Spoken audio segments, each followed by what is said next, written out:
Welcome again, everybody. After yesterday's lovely truth procedural discontinuities, we have another exciting program today. We're late, so let's just get started.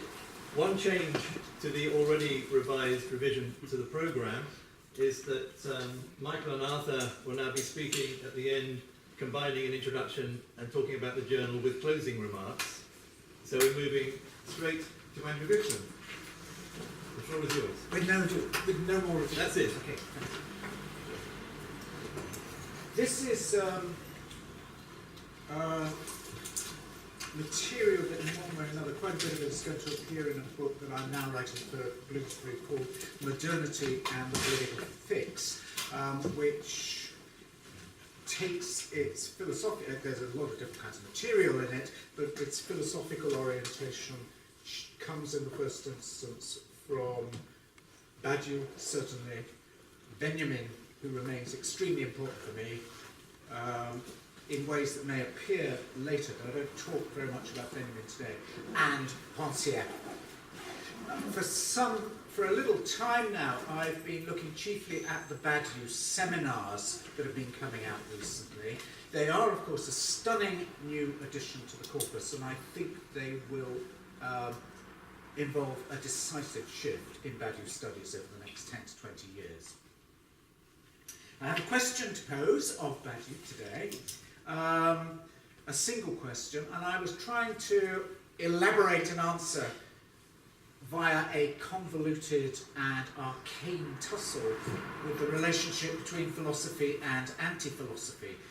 So I was working through Badiou on Parmenides, Heidegger, Lacan, Wittgenstein, and I was getting in a knot, and I became convinced that in any case, one plausible answer to my question today lay more straightforwardly in Badiou's relationship to Leibniz. And that is at stake in the larger part of what I'm going to say, and particularly the second half. But just to begin with one remark, unlike, say, Nietzsche, Leibniz is not, on the whole, a favourite of people like myself who come out of literary studies and into philosophy, as opposed to the other way around. I had avoided Leibniz for precisely that reason. Leibniz appears to deny the modes of thought and apprehension on which literature vitally depends. But above all, perhaps, the attitude of us literary types have been determined by Voltaire and the excoriating satire on Leibniz in Candide. We might add the Voltaire who plays Johnson to Leibniz's Berkeley, rubbishing Leibniz in almost Swiftian terms. Can you really maintain that a drop of urine is an infinity of monads, and that each one of these has ideas, however obscure, of the entire universe? Or the Leibniz of whom F.H. Bradley sardonically remarks that he believed ours to be the best of all possible worlds, and everything in it a necessary evil. Or the Leibniz of whom Bertrand Russell suggests that everything he published was designed to win the approbation of princes and princesses. Leibniz, that is, the court diplomat who in the Theodicy fawns so abjectly on the Queen of Prussia. But it became increasingly clear to me that I had to take Leibniz seriously. And it is Badiou and the respect with which Badiou treats Leibniz that have made me do so.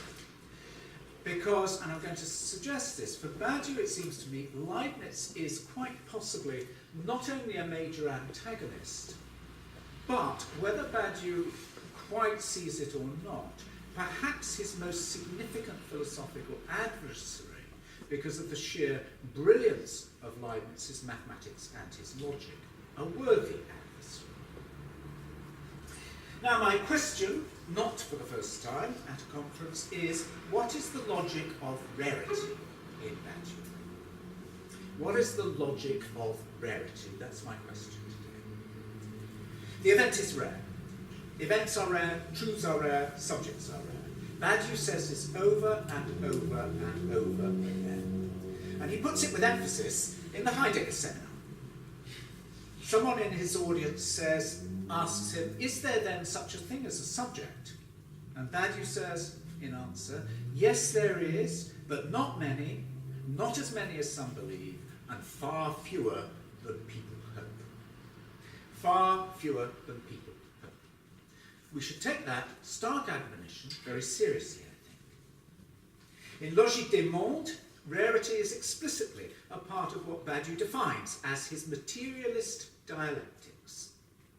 Truths, he writes, only exist as exceptions to what is. Injustice is clear, justice obscure, as Badiou writes beautifully, I think, in the Abrégé de Métapolitique. Mais qui témoignera pour la justice? Who will bear witness to justice? Who can conceivably bear witness to justice?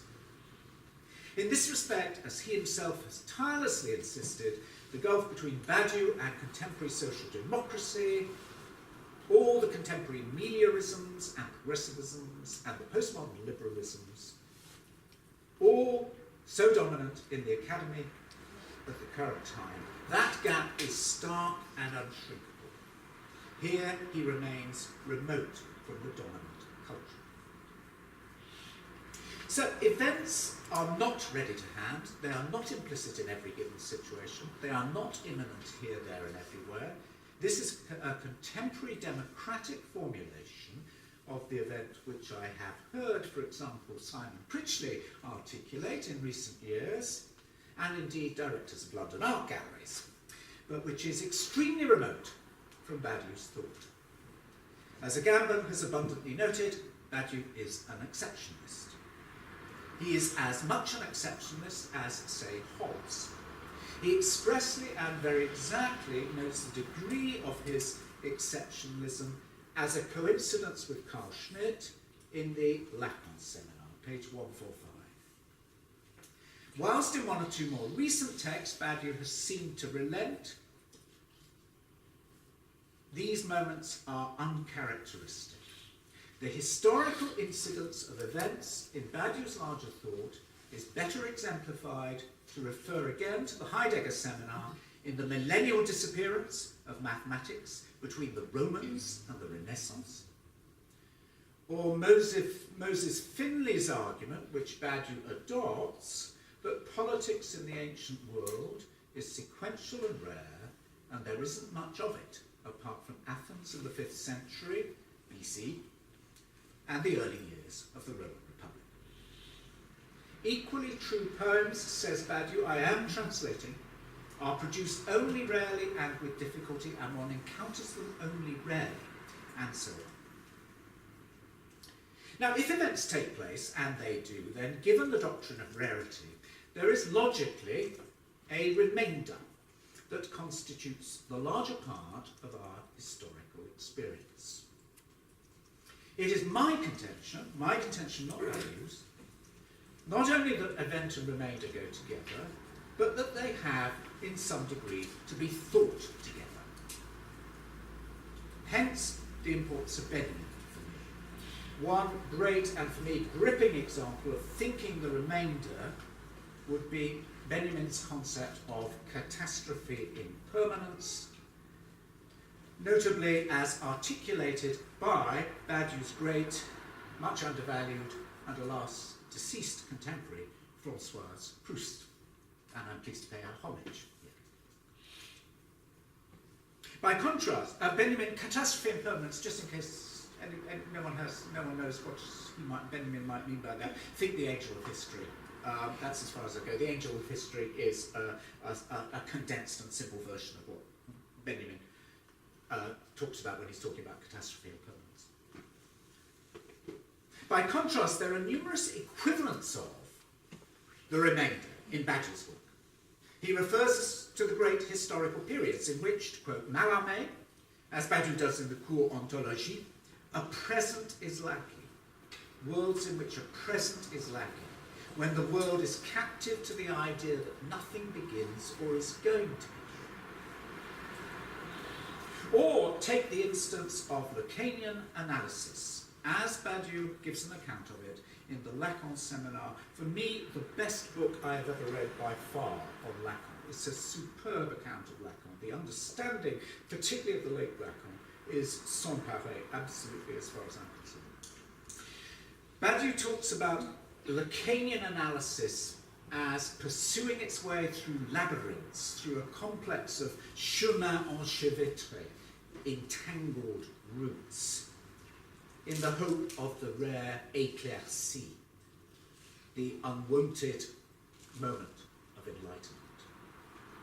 Or take the Heidegger seminar, what Badiou calls, and he does, the pétainiste substance of modern France, broken only by brief flarings of a transformative promise.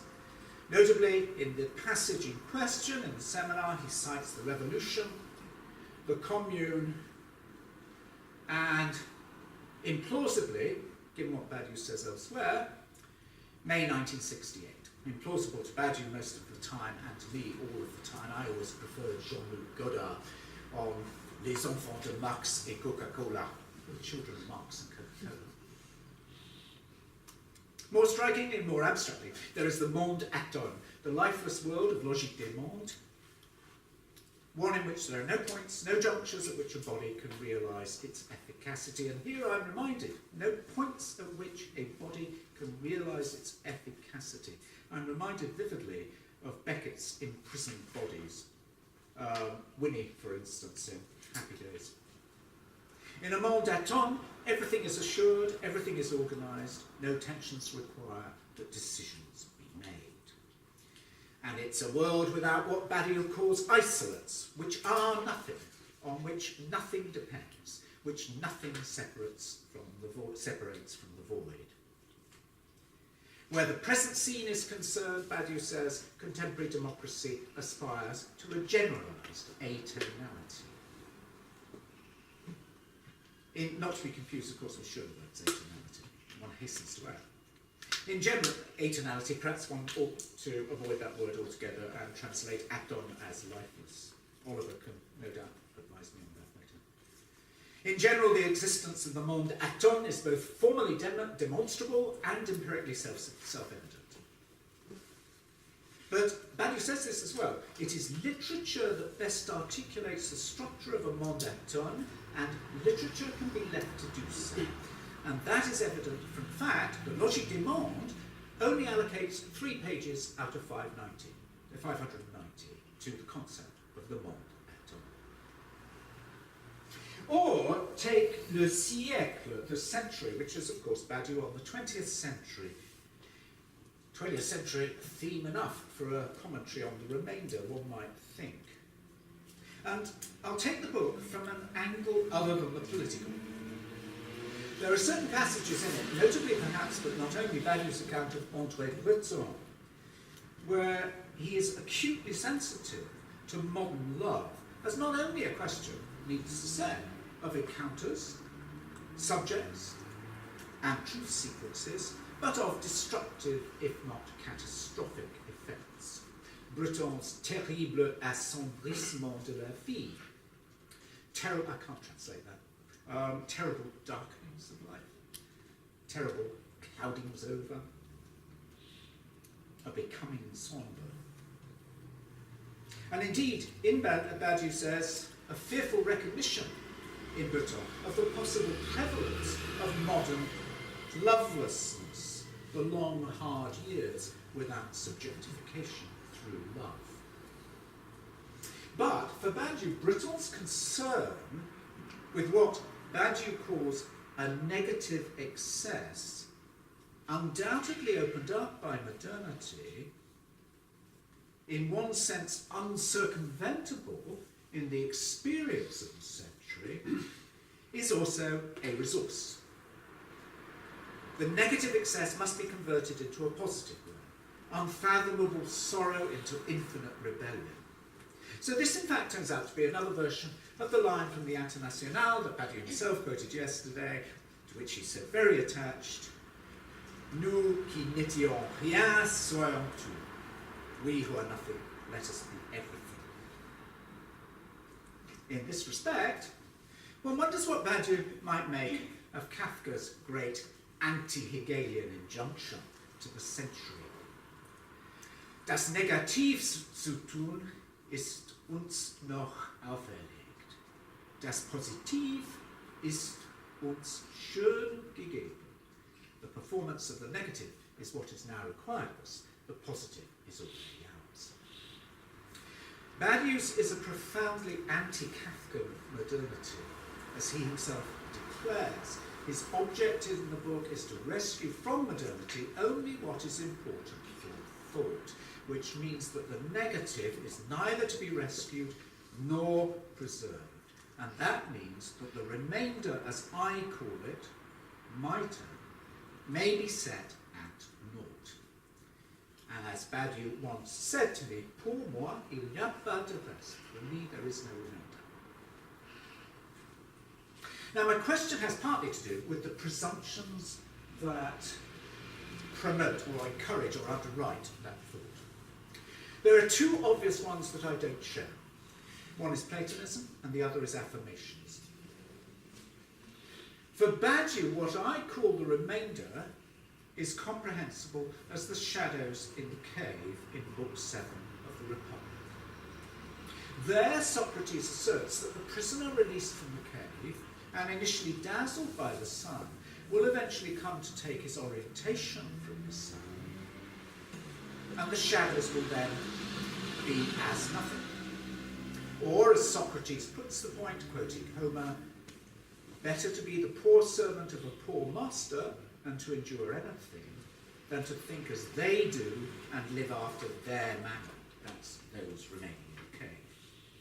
In effect, I think, Homer is supplying one of Badiou's cardinal axioms.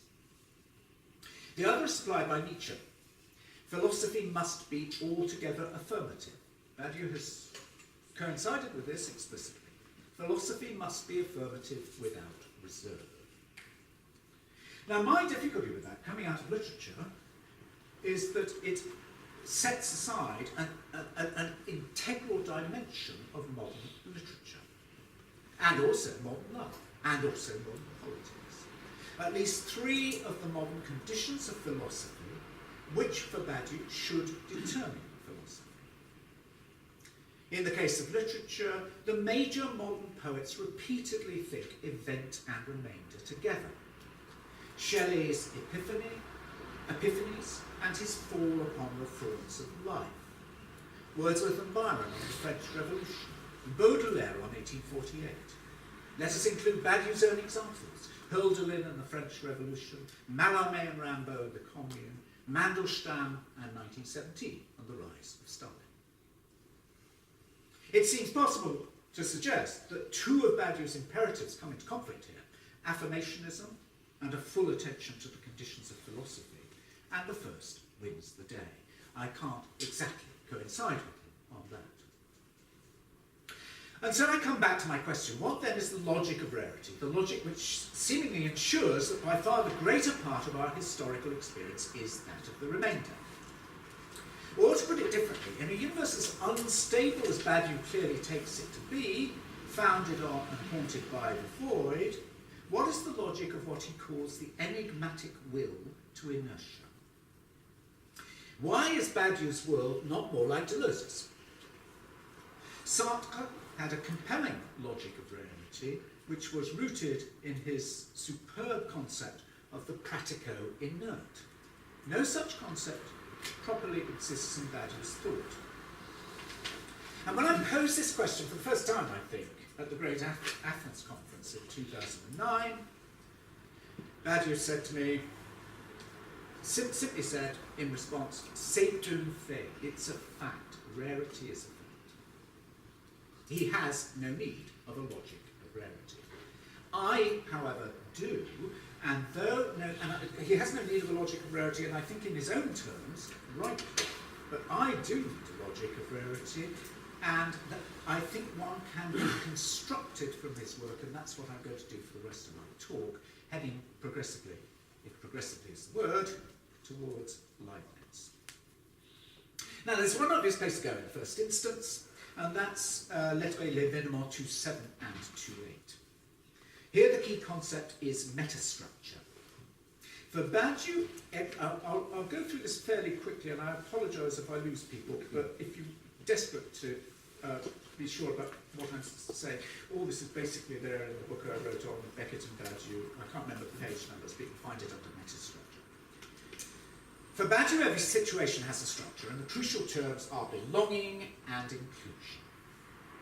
Peter Horwood suggests that they constitute the simple foundation of Badiou's whole ontology.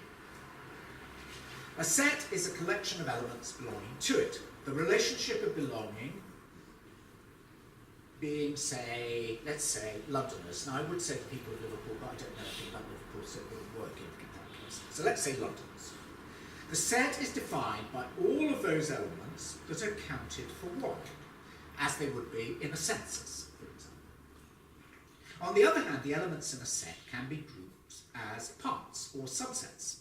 So, for example, West Africans living in London, the unemployed, individuals with criminal records, Russian oligarchs, I know that those two probably overlap, West Ham supporters, and so on. Here the relationship between set and part is one of inclusion. The number of subsets deriving from a set is very obviously far greater than the number of elements comprised in it. So, for Badiou, there must always be a point of excess, a discrepancy between belonging and inclusion. Inclusion is always irremediably in excess of belonging. The resources of a given multiple are always considerably greater than mere counting suggests. There are always other potential orders hidden within structure. The scope of a given order is not determined by the elements that comprise it. However, we can't exactly know or calculate the exact excess of inclusion over belonging. As Plato says in the Timaeus, the point of excess is indeterminate or errant. It is this principle, par excellence, of an irreducible instability in being that is the instability of my title. But if the point of excess is always and irremediably everywhere, if the point of excess is always and irremediably in excess of belonging, then why shouldn't the event be everywhere? Why shouldn't we encounter a world more Deleuzian than Badiouian? The answer lies in metastructure. According to Badiou, structure calls for metastructure, and there is no situation in which structure is not accompanied by metastructure, in which structure is structured all over again for a second time. Any given structure presents, Oliver was, of course, telling us about this yesterday, an infinite and inconsistent multiplicity of units, ones. But one, we had this theme too yesterday, is always a fictive effect. Badiou says he uses the word fictive. Structure is always haunted by the void on which it's founded, threatened by an eruption of the very inconsistency of the multiple that it seeks to hold as bare. There is always the possibility of a catastrophe in presentation and the manifestation of inconsistency as such. Structure of itself cannot guarantee consistency because the count itself escapes the count. The structuring operation escapes structuring and is the point at which the void is given. Hence the fact that metastructure is crucial. It protects the structure from disaster. Metastructure doubles the count. It is a presentation of original presentation. Sorry, it's a representation of the presentation. It counts what has already been counted a second time. It gives form and shape to indifferent consistency. Most of the time, this doubling of structure holds the event at bay and provides a defence against its consequences. And Badiou's great example here is the state. The state is self-evidently constituted out of a second count, a representation of a presentation, in that what belongs to belonging to the state is never what is solely in question for the state itself. That what also matters is how one belongs, what economic or professional class one belongs to, what politics or political party one subscribes to, and so on and on. Whatever its claim to the contrary, the state really has no interest in singularities in the Lacanian sense of the term. And of course the well-known example perhaps of singularity in Lacan is Antigone in Seminar 7. The state has no interest in the lives of people, but only in relation to the subsets in which they are included. It knows the citizen not as the concrete infinity he or she is, but as an element that is counted as one, as a subset him or of him or herself. Metastructure and the state function as one. Function as one. And here I start to add, it's the account in Lettre. The relationship between structure and metastructure is the relationship between the multiple and the one. Metastructure both recounts the count and functions as one. And here we can supplement the sections in Lettre Lévinement I've been talking about with Badiou's commentary on the late Lacan's thought about the one in the Lacan seminar. Badiou turns to Seminar 19, Lacan's Seminar 19, ou pire. In Lacan's, as usual, equivocal terms, the one is that for which on soupire, one sighs or yearns after the one. We prefer the unity of the one to a Beckettian word, worsening, ou pire, to a Lacanian word, abjection, to a Beckettian and a Lacanian word, the position of the déchet, the bit of rubbish that's chucked away at the end, failure, ignorance, impotence. But the consequence is the ever-repeated triumph of the semblant, of semblance in a subjection of multiplicity to unity. There is, writes Badiou, I quote, a normative subjugation of the real to the one, which is placed in position as the semblant. This is metaphysics in action, facilitating and bringing into being a vast structure of unities that is itself one, unitary. There is a crucial quotation from Lacan's Seminar 19 that runs through Badiou's seminar like a rivet, and he thinks in very complex ways about it. Metaphysics stops up the whole in politics, and, we might add, surely also in art, science and love. Badiou pursues this assertion in complex ways, but it's clear that he agrees with Lacan, and indeed he claims that one of the imperatives for philosophy is to keep open the hole that makes truth procedures possible. Or better, where it has previously been the role of anti-philosophy, Pascal, Nietzsche, Wittgenstein, Lacan, to insist on the return to the whole, the lack, the foundational unfounding, it is now time for philosophy to take responsibility for this work, to formalise it, to subject it to argument and to the concept, to subject it to what Badiou calls logical order.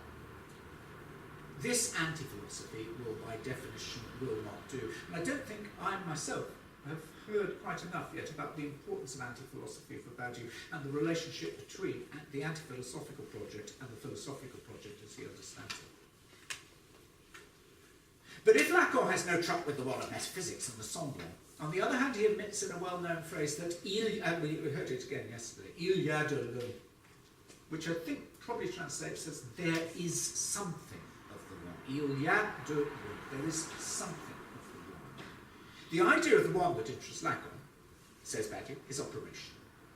There is no one of being, being is not one, but we can nonetheless think the one not according to its être, its being, but its des êtres, its non-being, which is also the operational power of the counts for one, the counts as one. This, for Badiou, amounts to a Lacanian metaphysics.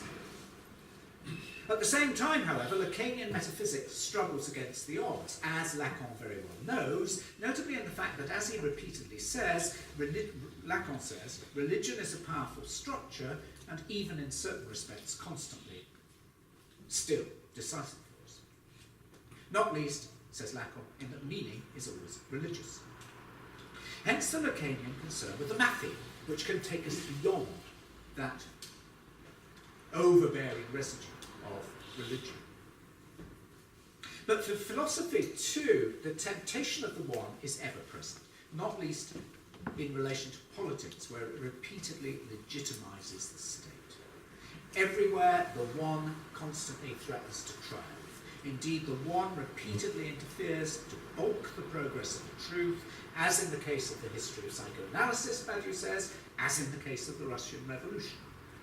Truths are holes in the semblant, but the tendency of the semblant is always abruptly to reconstitute itself and block all holes.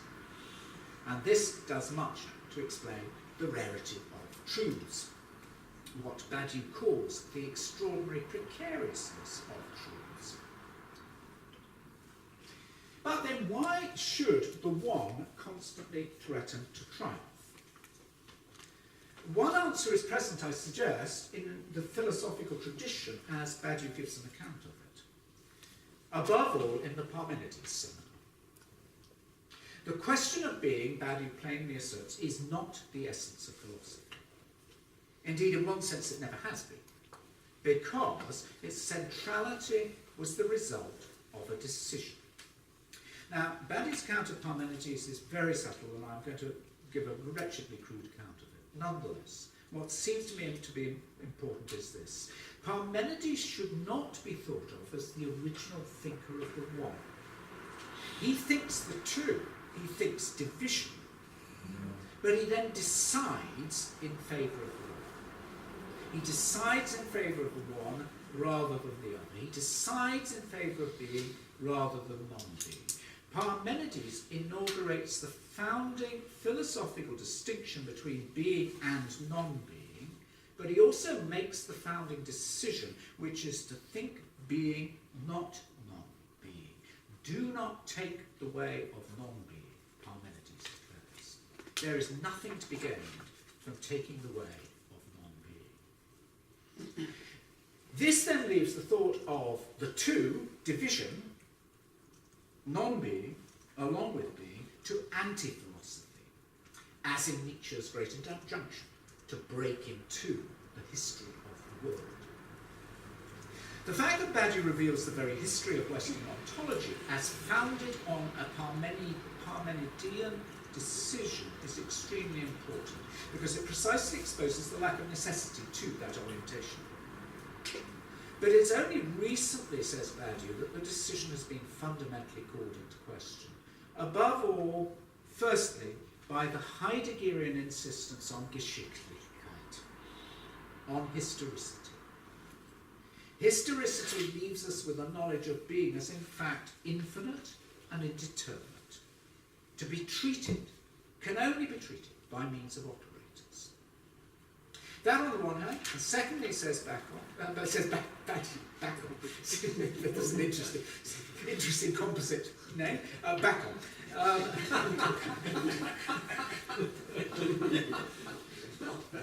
I knew I was going to blunder.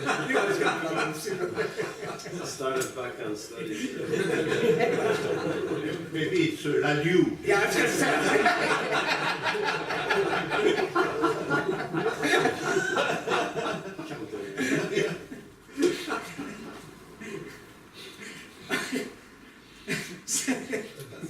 to hold on. You need to get that back on.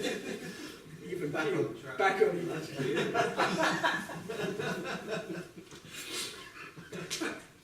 Francis Bacon. Secondly, the Lacanian insistence that there is an ineradicable lack in being, because the event is a supplement beyond being, an extra être, beyond being, en plus, a supplement. We've not been able to think it, or think from it, or on its basis. And this, of course, is part of why Badiou is so important. But if philosophy must now give up on the priority of being, what comes to the fore is the question of its conditions. That's why he says as much as he does about the conditions of philosophy. And this means the question of events. Henceforth, philosophy is, in essence, conditional. The essence of philosophy then, as Badiou asserts, is not the question of being. The essence of philosophy stems from its conditions, and in art, science, politics, and love, the unity of being breaks apart and the two appears. And the two is the figure of emergence. The young Badiou set great store by Mao's assertion, one ineluctably divides into two, which by the mid-80s, I think he has effectively amended to one must divide into two. The event appears as a division or a scission in being, the moment when, heretically in Parmenidean terms, being is troubled by non-being, by that which is not, or that which is not yet. At this juncture, we may reverse the Parmenidean tradition by resorting to an instrument with which Parmenides himself first supplied us, and Badiou himself, I'm glad to say, talked all about it yesterday, though he didn't use this term, apagogic reasoning. Apagogic reasoning, reasoning by the absurd, reasoning against a seemingly incontrovertible certainty in an anticipation of a certainty that is not, cannot be given, and therefore requires, he says, an implacable will. Apagogic reasoning. That's why I brought Don Quixote in. The tradition has thus far always held the two at bay in favour of the one, as in Hegel, subsume the two within the one, or as in Hegel, subsume the two within the one, and it has a coercive power. But the insistence now, by now, increasingly borne in on us, initially by Heidegger, by psychoanalysis elsewhere, of course, psychoanalysis, which by definition thinks the two, is that the one is not. There is no one. We should return to the Parmenidean thought of the two being and non-being together before the Parmenidean decision to exclude non-being. Right, I think I'm halfway through, so I'm just about on time.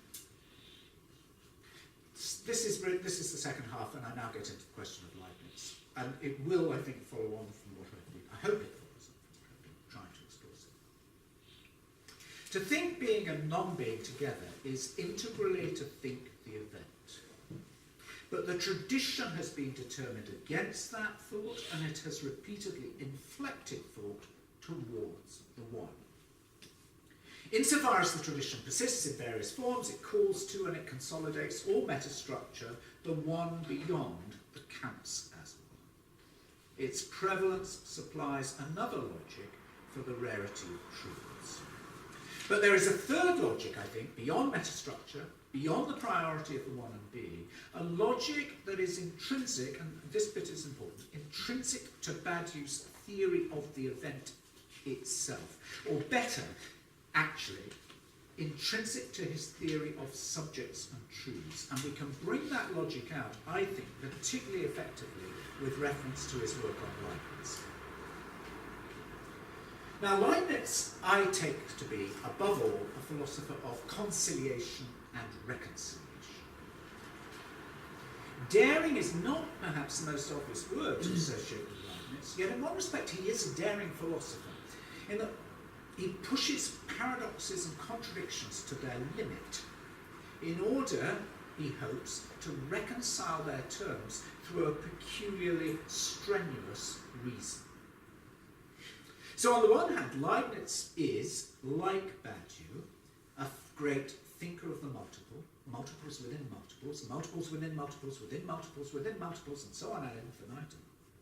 And Badiou himself approvingly quotes the well-known passage in the Monadology, in which Leibniz asserts that each portion of matter can be conceived as like a garden full of plants or like a pond full of fish, but each branch of a plant, each organ of an animal, each drop of its bodily fluids is also a similar garden or a similar pond, and so on. This kind of thinking is likewise evident in Leibniz's work on the continuum. Although the straight line AB be finite, he says in the Odyssey, it does not follow that the process of dividing it has any finite end. But there is the hint of a paradox here again. After all, the law for Leibniz, I'm going to have Leibniz in a moment, this will get worse. The law states that there is a vinculum substantiale, a substantial chain that binds all things and unifies them into a whole. Leibniz specifically dubs this the law of continuity. And Leibniz, of course, is an implacable thinker, not only of intimate multiples, but of the one. Everything in Leibniz has to come back to the one. In effect, everything has to come back to God, and God must be justified in everything. Necessarily, therefore, the essence of all things is the same. They differ only modally in Leibniz. Leibniz thinks infinite dispersal. The simple substances of the monads are causally independent, self-sufficient, and infinite in number. They all have points of view, the monadology tells us. They are infinitely different in their perceptions, but these perceptions are always and only of a universe that remains single, a universe that remains one.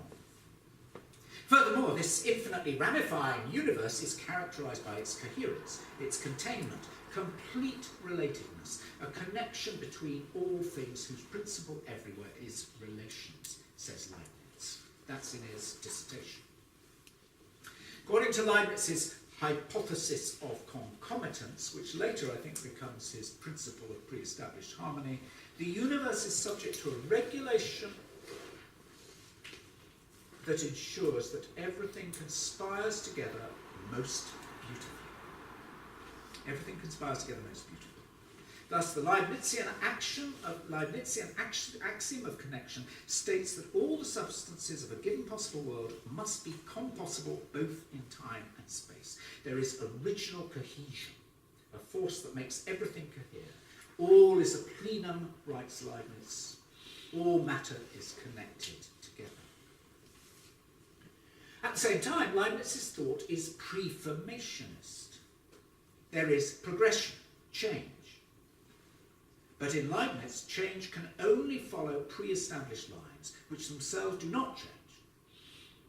Laws govern the development of different substances in the same manner. The individual concept of any given monad involves, once and for all, everything that will ever happen to it. Leibniz does, in fact, repeatedly resort to metaphors of seeding and germination. The natural metaphor is important to Leibniz.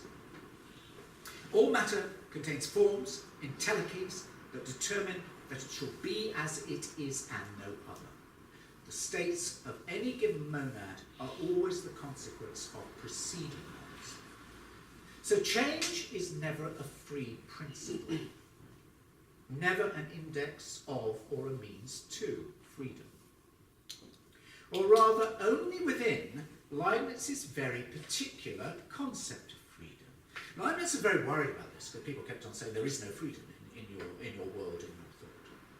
He's anxious to assert both human freedom and a causal determinism that derives from God together.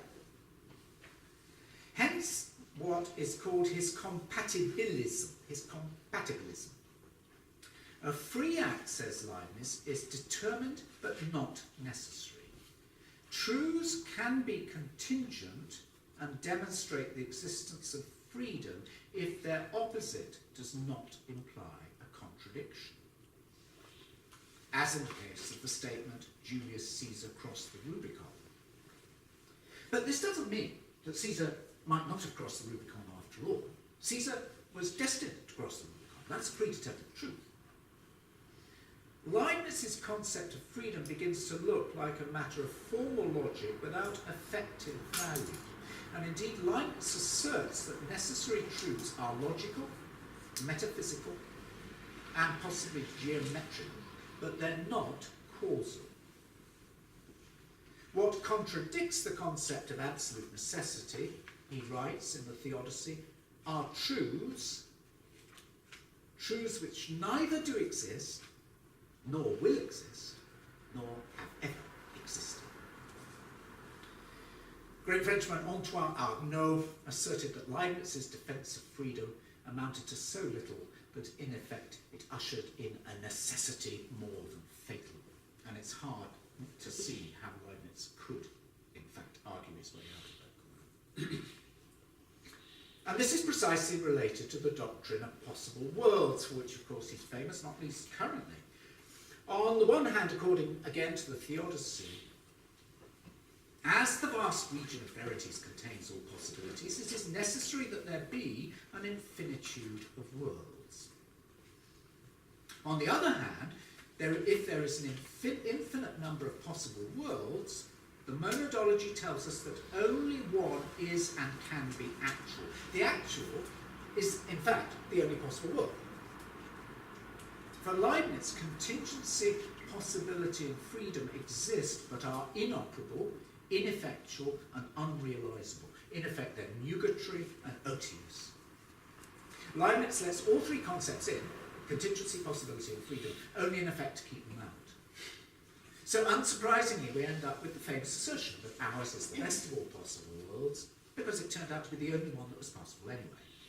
And since God is beyond question good, he must have created the best of all possible worlds. True, it is a world that is imperfect, but it has to be imperfect, and this is very ingenious, I think. The world has to be imperfect, because if it were perfect, it would be identical with God, and the two would not be separate at all.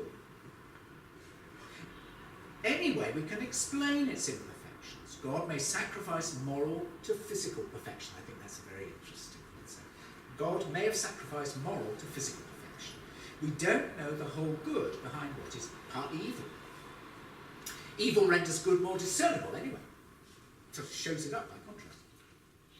Good even depends on evil, kind of Mandevillian argument there. Most important of all, the infinite network of relations justifies all evil because it makes it impossible to remedy evil without changing the good. If everything is related, if you see what he's getting at, you can't change evil, because if you change evil, you run the risk that you're going to affect the good elsewhere in the chain or in the network of relations. In any case, the proportion of that part of the universe, writes Leibniz, the proportion of that part of the universe that is known is almost lost in nothingness compared with what is unknown. Now that might seem like a liberating idea. In fact, what Leibniz is saying is that the evil of which we are currently aware ought to be just thought of as insignificant, because so much of the rest of the universe and time and space we have no conception of at all. Now there are certain coincidences, points of contact between Leibniz's world and Badiou's. Unsurprisingly, not surprisingly, given their shared mathematical expertise and the importance mathematics assumes in both philosophies. Leibniz is very influential on modern mathematics, notably on Cantor, but also on other mathematicians like Russell, Euler, Mandelbrot, topology. The younger Leibniz was attracted to Neoplatonism, and there is a marked strain of Platonism in the later Leibniz, for whom the physical world is becoming that of appearance. Leibniz's theory of infinitesimals has been important for Badiou, and their ontologies share a principle of infinite regression. Leibniz's worlds within worlds to infinity, as he calls them. As for Leibniz, corporeal substances are aggregates of smaller corporeal substances and so on, ad infinitum, because nothing material is indivisible. So too for Badiou, being is infinitely friable or pulverous. Both think counter to Aristotle in subscribing to a concept of actual infinity. Badiou's concept of sight and situation may owe something to Leibniz's concept of the analysis site, according to which every figured body in space has a situation with respect to a given point of view. That said, I would submit that Badiou's thought and Leibniz's are sheerly at odds. Whilst it's possible to think Badiou together with other philosophers, as Bruno Bostius has done with Badiou and Hegel, for instance, or Zizek with Badiou and an unlikely candidate like Kant, it is hardly possible to think Badiou and Leibniz together at all. Leibniz, I would suggest, is actually Badiou's preeminent philosophical antagonist. Certainly in my book he is. The antagonist. Preeminent philosophical antagonist, though Badiou himself does not say so. And I'm going to speculate on one or two reasons for that right at the end. Why is Leibniz, why do I take Leibniz to be in effect Badiou's foremost philosophical antagonist? Because Leibniz proceeds in the opposite direction to Badiou. Leibniz proceeds from a thought of actual infinity to lockdown, total closure. Badiou proceeds in exactly the opposite direction, from a thought of actual infinity to the thought of a radical opening. Terms that have a positive weight in Leibniz repeatedly have a negative one in Badiou, and I can't think but that Badiou knows this when he uses the terms he does. The encyclopedia, for example. For Leibniz, the encyclopedia is the knowledge engine that is the repository of all truths and all facts. All truths of reason, all truths of fact. For Badiou, the encyclopedia is by definition that which truths exceed. Truths start beyond the encyclopedia. Modifications, for Leibniz, the characteristic procedures of concrete succession. These ensure change. For the Badiou of Logique des Mondes, modifications function in a network, as a network, in which the law of the world persists in its becoming. But modifications are philosophically negligible because they do not disrupt or call into question the organisation of any given world. Most strikingly of all, impossibility. Leibniz is repeatedly associated with the idea of possibility, yet he is above all a thinker of, he is concerned to declare and to proscribe what is impossible. All worlds are impossible save one. For Leibniz, certain things cannot exist because they're impossible. Certain concepts cannot exist because they're contradictory. Indeed, for Leibniz, impossibility is equivalent to falsehood. False ideas are what Leibniz calls, quote, impossible chimeras. And according to the discourse on metaphysics, one establishes the very distinction between the true and the false according to whether a thing is possible or not. By contrast, Badiou subscribes to what he calls the Lacanian endeavour to elevate powerlessness to the impossible. Certainly, as he says in the Parmenides, the impossible becomes absurd, but that is precisely the point at which apagogic reason takes over. Nothing comes about by chance, writes Leibniz. Like Badiou, he abandons the correspondence theory of truth, but to assert that truth lies not in correspondence, but in relation. Notably, the relations in which one concept contains another, and beyond that, the order of time or of reason. And beyond that, the relations by which all substances are connected to everything. And hence, whether in the order of time or of reason, for Leibniz precedent, what comes before is always supreme. Equally, a state tends towards or pre-involves the state that follows. The past is pregnant with the present is pregnant with the future. There are always substantial forms within the plurality of forms that portend and look forward to what Leibniz calls lawful lawful development. This is the science, says Leibniz, of a strong system that makes for the best of all possible worlds. Whereas, says Leibniz, quote, nothing is so weak as those systems where all is unsteady and prone to exception. The monadic world is one of infinite difference and limited change. Change only takes place according to an internal, not an external principle. In effect, in Leibniz's best of all possible worlds, nothing really happens. Or rather, as in the monadology, things happen all the time as the continual fulgurations of God.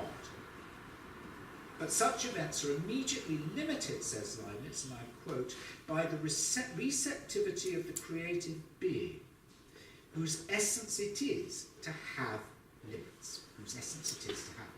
Creative being has, in essence, limits. Events do not open up a space for new possible truths. Their consequences have been predestined from the start. So Leibniz asserts in the Specimen of Dynamics that it's absurd to think, he says, that change could happen through a leap or momentaneously. The whole is regulated, and there are a priori reasons why things cannot be otherwise than they are, he says. The monadology says quite bluntly, it is impossible to make the world better than it is. What happens is always predictable, issuing in the well-being of the good. And then Leibniz the good. That is to say, of those not malcontents in this great state. Better not to be a malcontent in Leibniz's universe. If you are malcontent in Leibniz's universe, you have the weight of God, the state, and the whole thing against you. So in the end, whatever the occasional acts of homage that Badiou pays Leibniz, he must profoundly oppose Leibniz and refute him. And this he does in some small degree in Lettres et l'Événement 630, but chiefly in the last 4 classes of the Heidegger seminar, May, June 1987, from which I get my orientation now as I work towards my conclusion. I think they're absolutely gripping, the last 4 classes in the Heidegger seminar, and they are principally about Leibniz rather than Heidegger.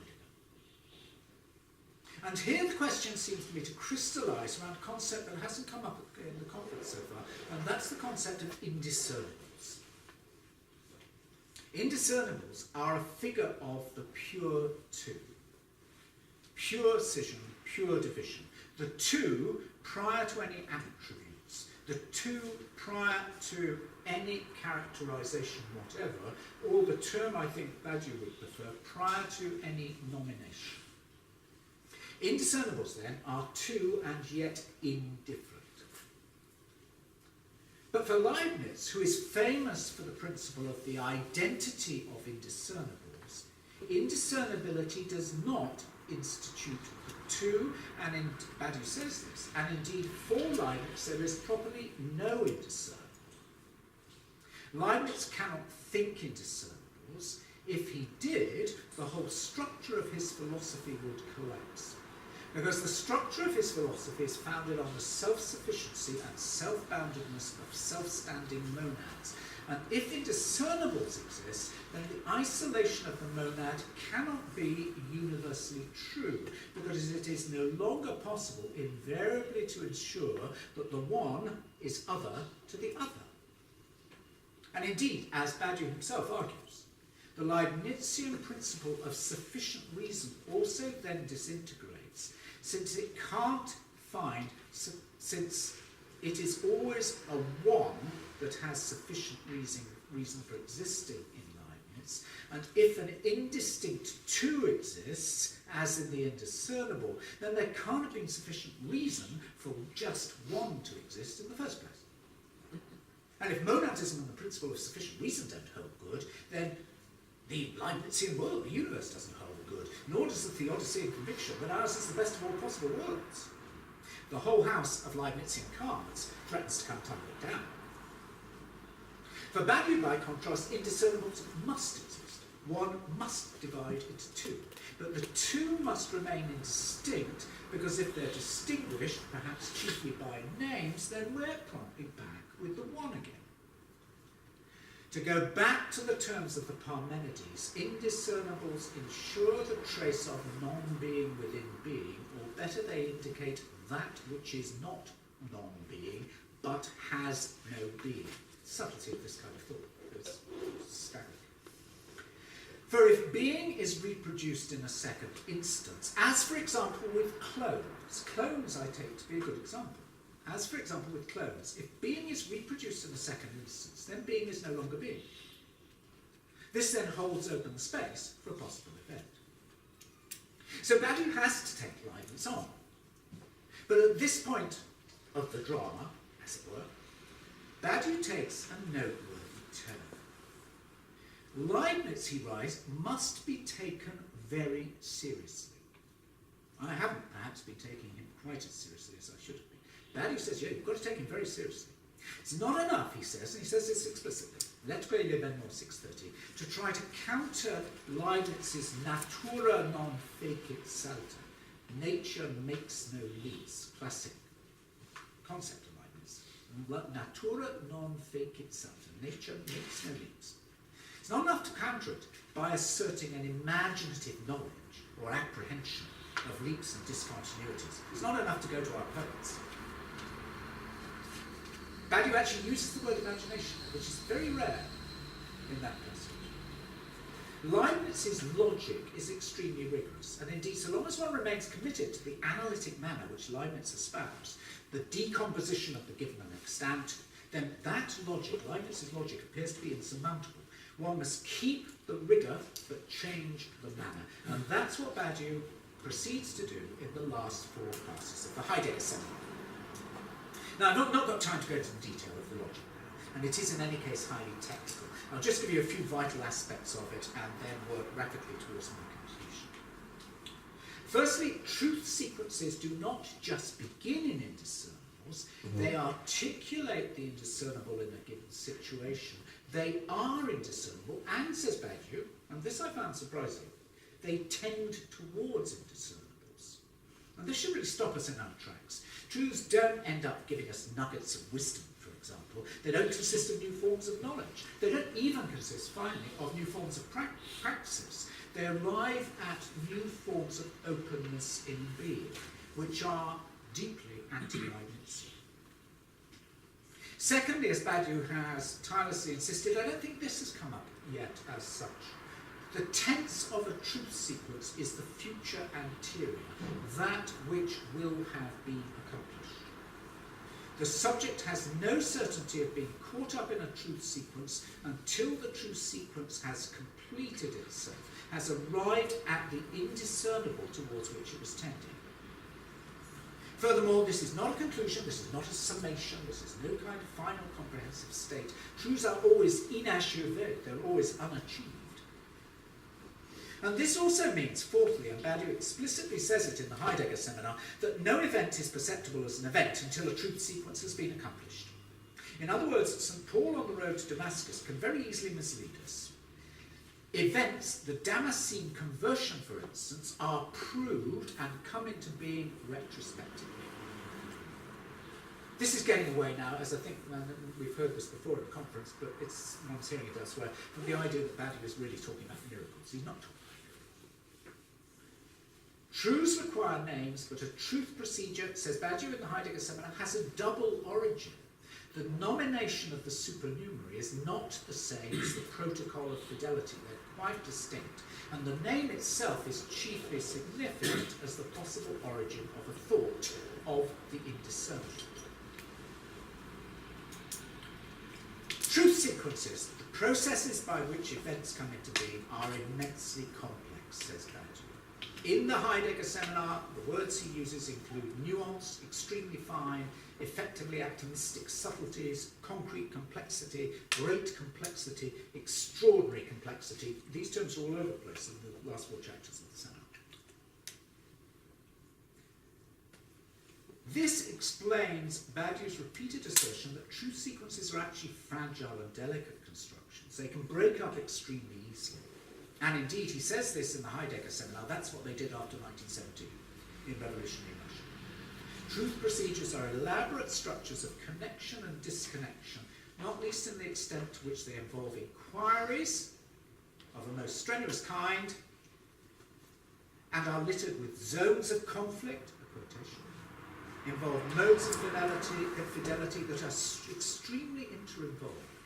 Furthermore, there is an absolutely aleatory element to truth sequences and inquiries. There can be no certainty from within a truth procedure that that is what the subject is engaged in. Badiou puts the point emphatically and in italics. A truth is always unknown. The protocols for evaluating truths are intricate, but this is to grasp the question of truth at the level of its purely logical fabric, and that it means that Badiou is grasping it at a level worthy of Leibniz.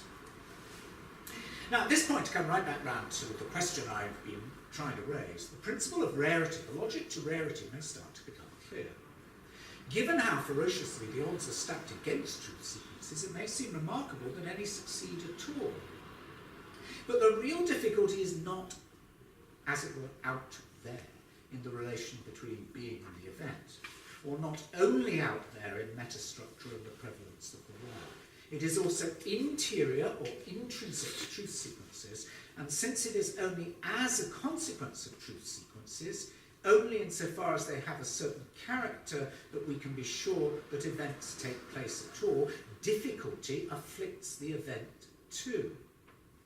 The subject of a truth is indeed rare, because as Badiou again states in italics, a truth is a far more rigorous construction than the subject supposed to know. Le sujet supposé savoir, Lacanian again. Truth procedure is perpetually traversed by uncertainty, never sure that it's not merely addicted to our chimera. 5 more minutes. 5 minutes. In the past, Badiou suggested that our contemporary moment is defined by an immense return to Kant. I can see that it was possible to assert that in the late 90s. The quotation, of course, comes from the Ethics. But it seems to me that by now, the period that begins with the end of the Cold War might rather be defined as the era of the triumph of Leibniz. For Leibniz, truth is eclectic, ecumenical, every mind has a share in it. He has a deep drive, as I've said, to conciliation, the reconciliation of the Aristotelian and Cartesian traditions, the reunification of the churches, the combinatorial project of the universal language. Furthermore, this was, of course, in Leibniz's case, a response to horror. It's a response to the 30 Years' War. Leibniz is obsessed with conciliation precisely of the disaster that's been visited upon Europe. We might suggest that that's precisely true of our own contemporary Leibnizianism. The Leibnizian condition, I suggest, is very much ours. For Leibniz, we should not push any morality too far. Self-interest and sociability are not incompatible. Social justice can be limited to giving each their own.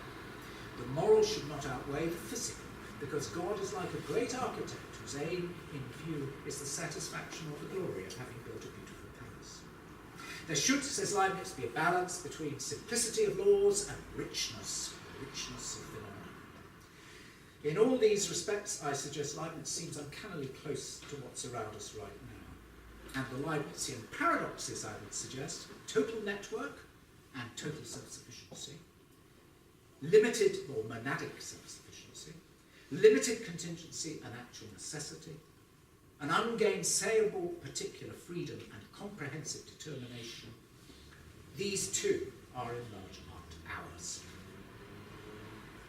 The best of all possible worlds. That for Leibniz does not mean that there can be no progress. There can be progress, but it can only be progress along the same old lines within the same old parameters. What is sheerly impossible in Leibniz's philosophy is any kind of radical transformation. This is reflected in the current preeminence of our usually rather vague progressivisms, gradualisms, and meliorisms. And in yet another moment of startling insight, Badiou suggests that Leibniz's God is really the master of a program. He is indeed. Leibniz's world is everywhere programmed from the start, and God is a superb program.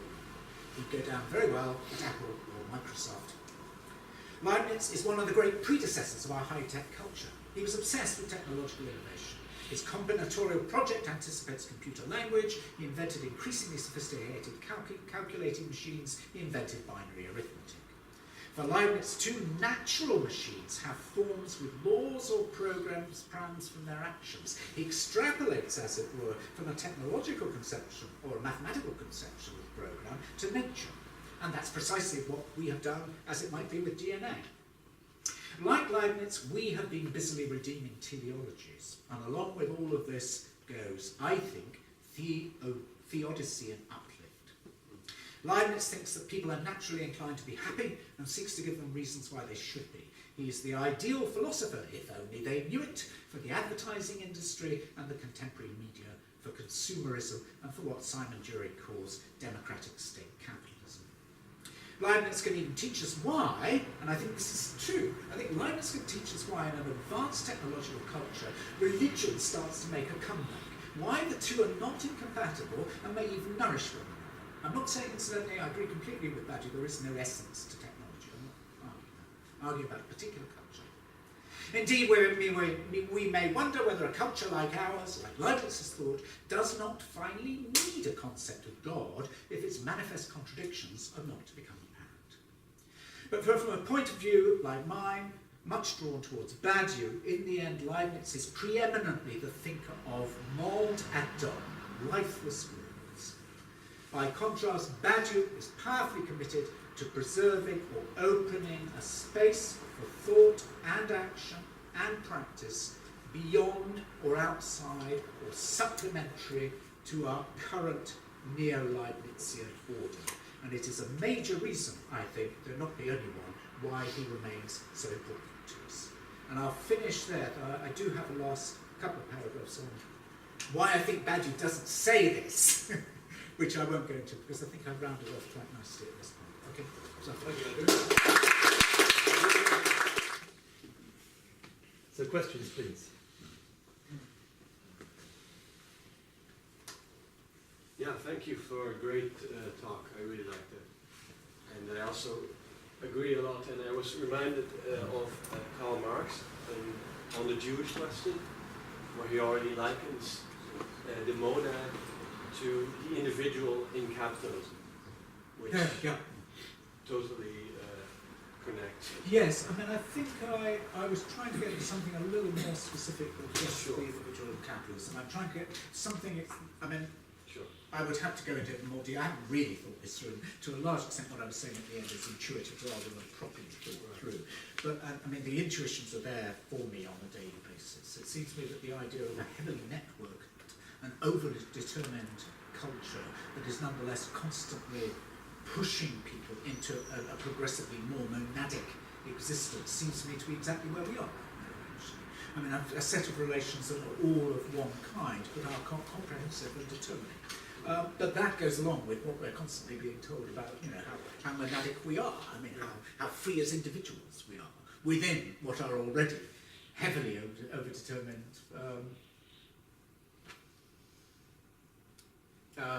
conditions.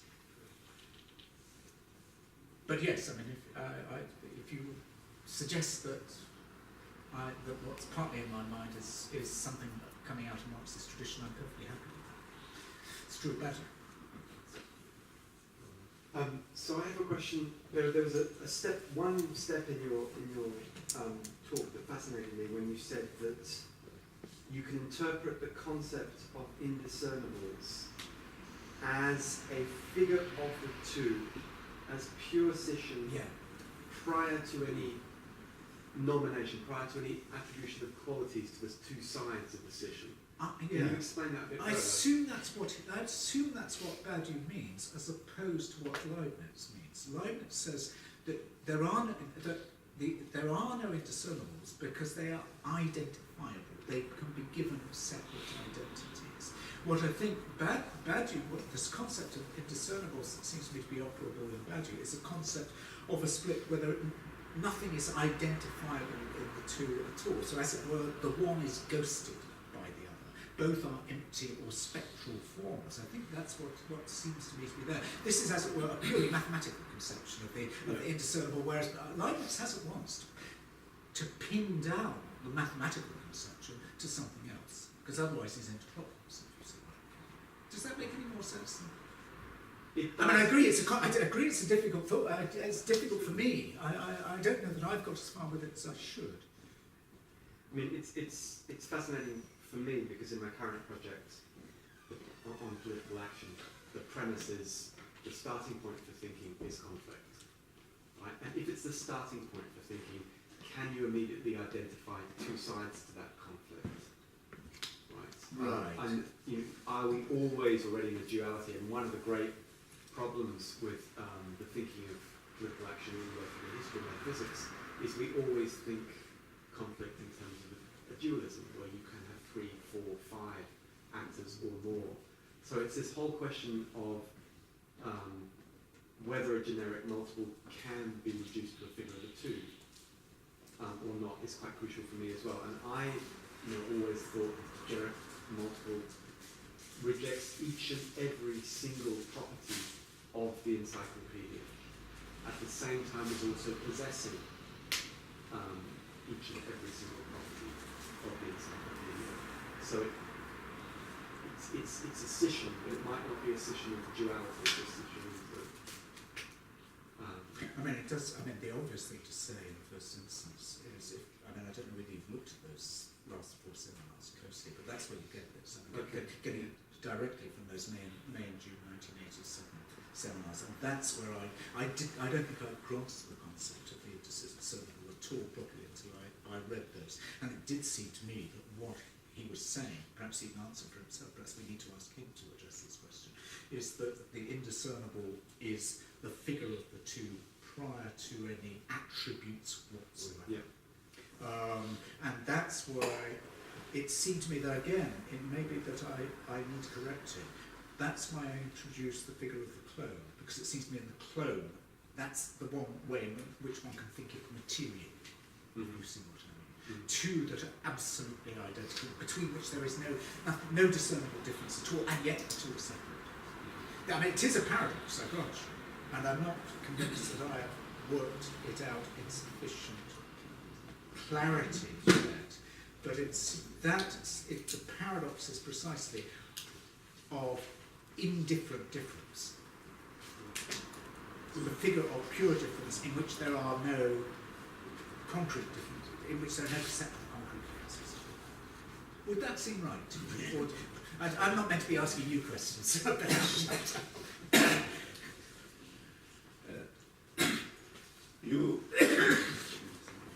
You perfectly explain at the beginning my proximity with Leibniz at the ontological level. Finally, being is composed of multiplicity of multiplicities and so on. It's a fundamental intuition, it's the basis of the construction of Leibniz and the basis of my construction too. So at the beginning, I agree with you, there is really a strong proximity with Leibniz. You explain perfectly too the difference at this level. The most important difference is finally the one in the place of the void. Because in the descendancy of multiplicity of multiplicity of multiplicity, the stop point for Leibniz is always in the form of the one, and the stop point for me is always in the form of the void. And you also explain clearly the very difficult question of the indiscernible. There is apparently, on the question of the indiscernible, a clear opposition between Leibniz and me, because the vision of Leibniz is that indiscernible does not exist at all. My position is that indiscernible exists. Precisely. And not only that indiscernible exists, but that indiscernible is the key to understand what is the truth, because there is a close relationship between the indiscernible on one side, in the process of construction of a truth, and the generic set as the ontologic form of the truth. So, all that was excellent. Well, thank you. Cannot say something else. Thank you very much. But finally, I think that the most important difference is in the field of what I name orientation of thinking, of philosophical orientation. Because I take Leibniz as the most genius example of the constructivist orientation. No, I didn't bring The that up, of course. constructivist No, orientation. I'm aware of that. No. What is constructivist orientation? Is an orientation of the possibility of a complete domination of language on existence.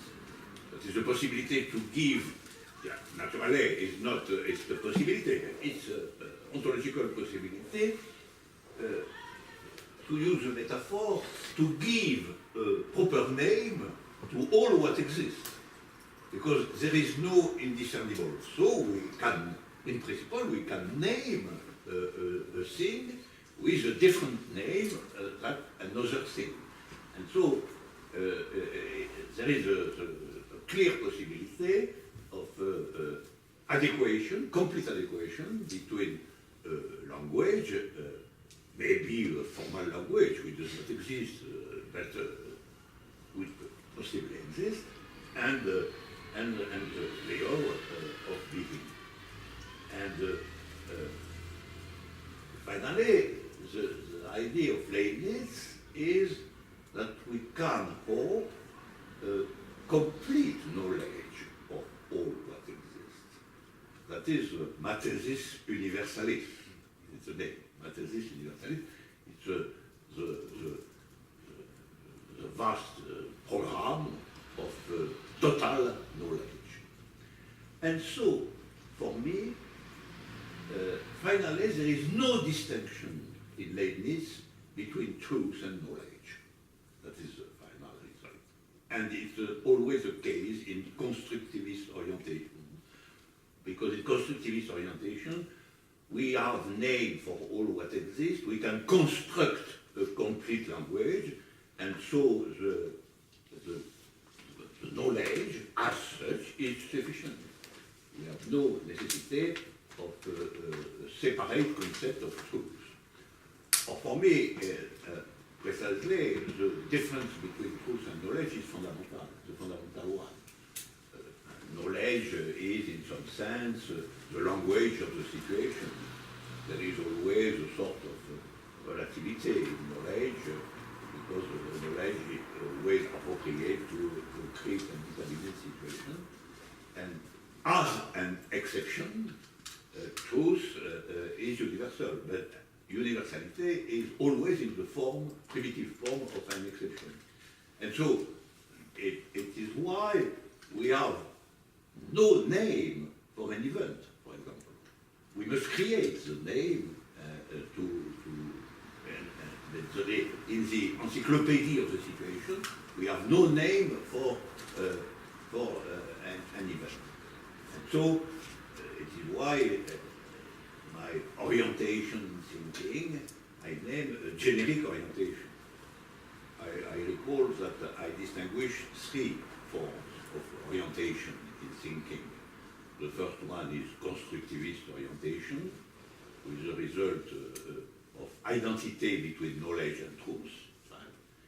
The second is transcendent orientation, which is that the existence of a transcendent guarantee for truth, generally the metaphysical God or something like that.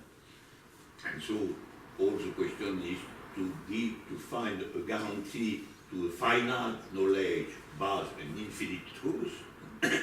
And the third is the generic orientation, which is mine, where we can have a universality of truth with some difference with effectivity of knowledge.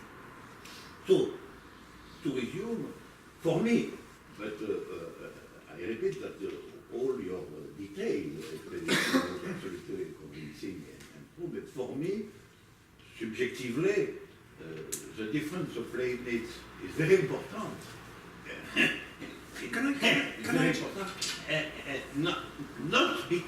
Not in the details where there exist many similitudes.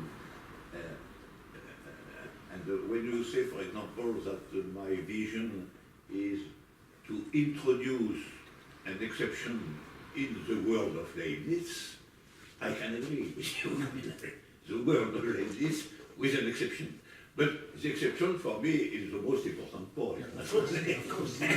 Can I just ask? But I finish. The most important subjective point is that Leibniz is for me paradigmatic for the constructivist orientation in thinking, and the question of orientation is a question of the subjectivity of the philosopher. And when I read Leibniz, my fundamental experiment is that Leibniz is genius, extraordinary, many intuition, relation to mathematics, and so on. But it's not the same subjectivity, not at all. I have no real sympathy for the subjectivity of Leibniz.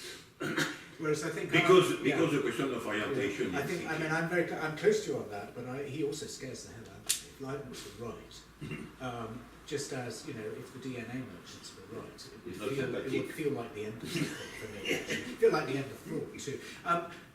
Can I just rather than asking you a question immediately, just to say that, of course, your chapter on Leibniz, or your section on Leibniz in L'être et l'événement, starts out with a point about constructivism.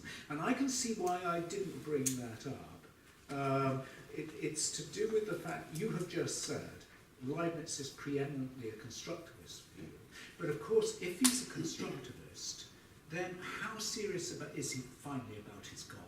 Is his God not a function of his mathematics? In other words, of his constructivism. He needs God there at the end, but he's not really. I mean, he's not like a Kierkegaard, for instance, if you see what I mean. He's not a Pascal. It's Not at all. not at all. No, There's none of that kind of speed of absolutely. God at all. God is a part of the construction.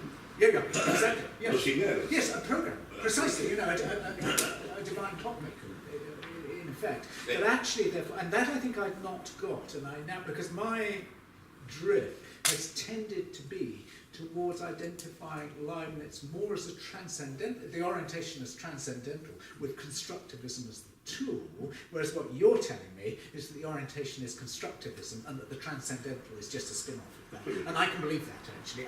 I can exactly see that, yeah. Whereas, of course, God is not there for you, nor for me, in any way at all. Doesn't even enter into any kind of equation. Room for another question if a postgraduate researcher has one? Yeah, please. Could I just ask you briefly then to say, how optimistic are you? Can philosophy, Badiou or otherwise, actually open up some of those holes and give us some eventual possibilities, or like Candide, maybe you may as well go and tend our garden? Well, you remember, certainly I didn't say the second, not for a moment. And I don't have a garden anyway, I have a flat in London. You know, all I've got Some is, of us burdened with all I've got is 3 domestic plants in my front rooms. Badiou, of course, does not say that philosophy can open up events in themselves. Well, my point was not that philosophy can produce events, because philosophy does not produce events. Rather, what philosophy does, I mean, I take it, what I'm saying is that there is a Badiouian version of Heidegger's concept of holding open the open. Remember that phrase, that concept? I don't know what it is in French, but holding open the open. That actually that's what philosophy does and can do. And I don't know whether optimism and pessimism are not helpful for me, really. That, I think, is why Badiou's work is as important as it is for me and can continue to be. Because what scares me is the eye, and it does scare me, it's a kind of fear, is that actually nothing more will happen. Nothing will happen again. And it seems to me that there is a great deal in the culture around us right now that actually believes that nothing more will happen and that nothing should happen. Because don't we know events lead to catastrophe? And there I'm completely with him. And it's not a question so much of optimism or pessimism as what kind of work one should be doing. And for me, Badiou does the right kind of work, and I subscribe to it too. But I subscribe to it in a different way to his. That's I mean, I see myself as part of the same project. I see myself as part of the same project as all of them, just doing it in a different kind of register, I suppose, if you like. Just a very small remark to finish.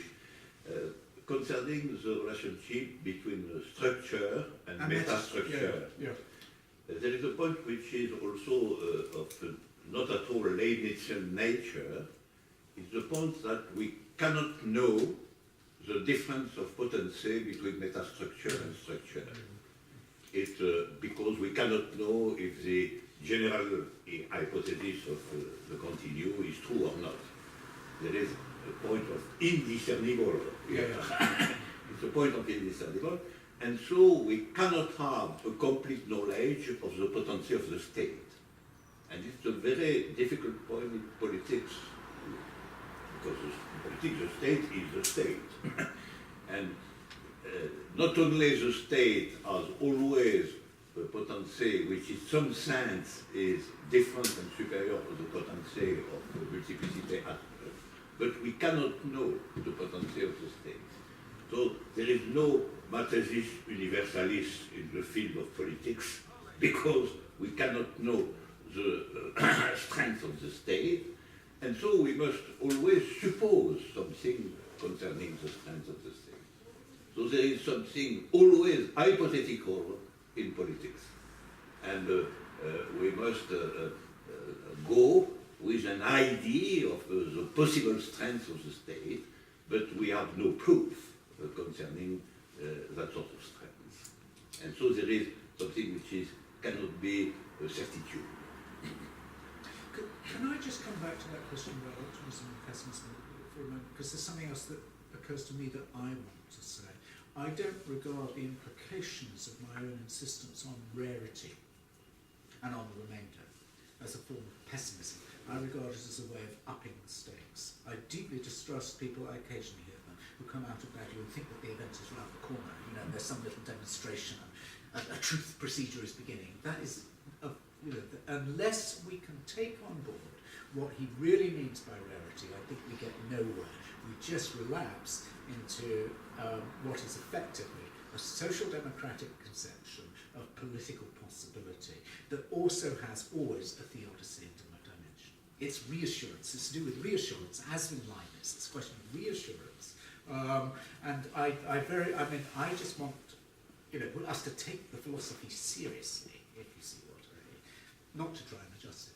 But the other side of it is that the risk there is you're pushing too much on the side of the exception versus totality, and you can actually argue that there are a whole series of events that are still around us. We're still living in their consequences, and we can choose whether or not to be subjects of those events. So, for example, for me, the very idea, there was an original idea in the French Revolution, which is liberty, equality, and fraternity. And I always find it absolutely astonishing that all French schools have those words inscribed over the doorway.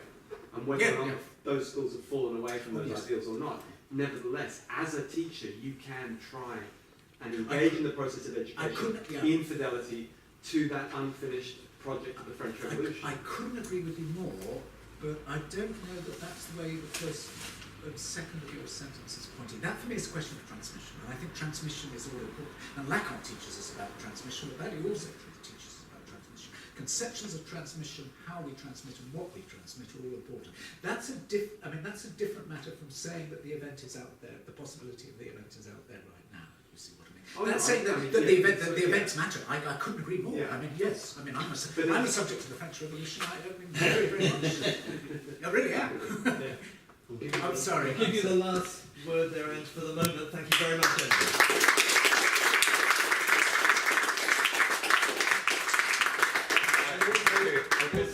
You want to say something? You can say some words, yes. Okay. It was a real pleasure to be here. I won't say that. Very often discussions concerning my work are about political engagement, aesthetical choice, the question of love and so on. And here we have spoke with difficulty sometimes of the heart of the matter.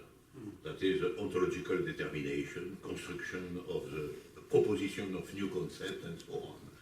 And it was really something interesting and important for me. And so thank you to all of you.